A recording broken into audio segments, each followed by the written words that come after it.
E tani të dashur shikues, përëndësinë që ka mbjellja e pemëve në ekosistemin tonë, veçanërisht viteve të fundit, me rastin e ndryshimeve klimatike, njoftohemi përmes materialit në vazhdim.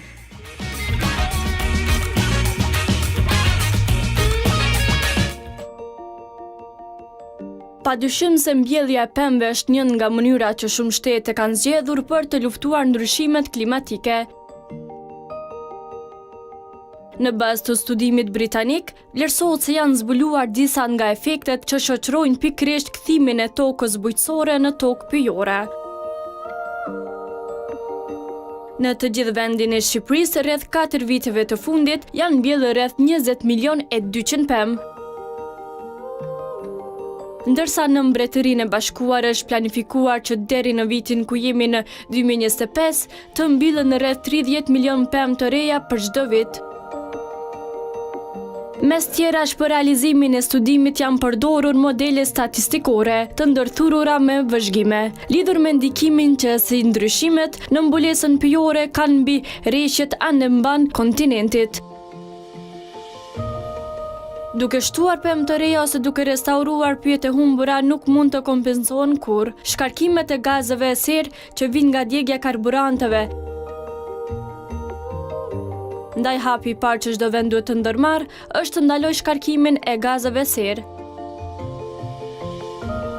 Rezultatet treguan se lokalisht ka një rritje të rreshjeve pas pyllëzimit në veçanti në dimër. Autorët shprehen se kjo është një gjetje me rëndësi, pasi ka ndikim të konsiderueshëm edhe lidhur me ndryshimet klimatike. Ata thonë se kërcënimi më i madh i ndryshimit të klimës që pritet të ndodhë në pjesën jugore të Evropës, si për shembull në rajonin e Mesdheut, është zvogëlimi i sasisë së rreshjeve gjatë periudhës së verës.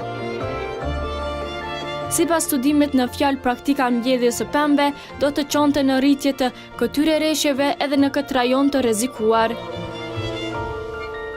Kjo shpjegohet me faktin se pyjet e rinj prirën të avullojnë më shumë lagështi në atmosferë se toka bujqësore duke ndikuar në rritjen e rreshjeve.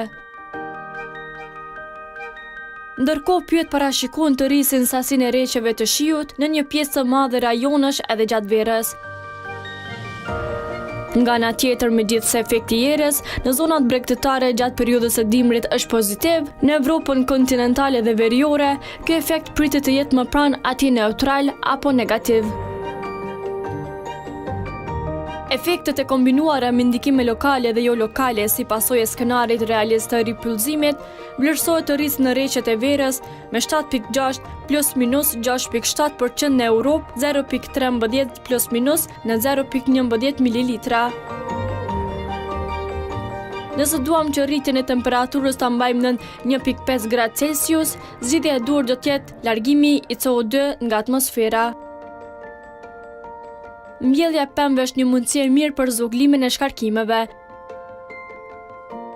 Por nga ana tjetër, mbjellja e tyre nuk duhet të jetë kurrë një justifikim për të mos vepruar me të gjitha mjetet për zvogëlimin e shkarkimeve.